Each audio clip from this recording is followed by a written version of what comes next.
Hello అండి. అందరూ ఎలా ఉన్నారు? బాగున్నారు కదా! నేనైతే ఈరోజు మార్కెట్‌కెళ్ళి ఇదిగో చింతపండు తీసుకొచ్చానండి. చూస్తున్నారు కదా! ఎంత బావుందో లేయర్స్ లేయర్స్‌గా విత్తనాలు అస్సలేమి లేవు. సో, ఇది ఎక్కువ రోజులు వాడుకునేలాగా ఎలా స్టోర్ చేయాలో చెప్తాను.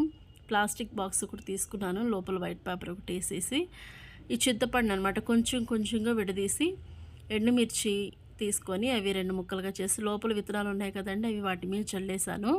ఎందుకంటే ఆ ఘాటుకి పురుగనేది పట్టదు. అస్సలు పురుగనేది రాదండి. నీట్‌గా ఉంటుంది. అలానే మిగిలిన చింతపండు కూడా దాని మీద నీట్‌గా పెట్టేసుకొని, మొత్తం సరిపోయేలాగా చివర్లో కూడా మరలా 2, 3 ఎండుమిర్చి అనమాట విత్తనాలు దాని మీద చల్లేసి, ఎండుమిర్చి కూడా లోపల పెట్టేసేయండి. ఇలా ఉండటం వల్ల ఏంటంటే, ఆ ఘాటుకి అస్సలు పురుగనేది రాదు. మనం అయిపోయేంత వరకి చింతపండు నీట్‌గా ఉంటుంది. మూతతో కవర్ చేసామంటే గాలి తగలదు. అయిపోయే వరకు నీట్‌గా వాడుకోవచ్చు. నచ్చింది కదండీ మీకు ఈ టిప్పు. వీడియో మీకు నచ్చినట్లయితే తప్పకుండా ఛానల్ సబ్స్క్రైబ్ చేయండి. వీడియోని కూడా లైక్ చేయండి.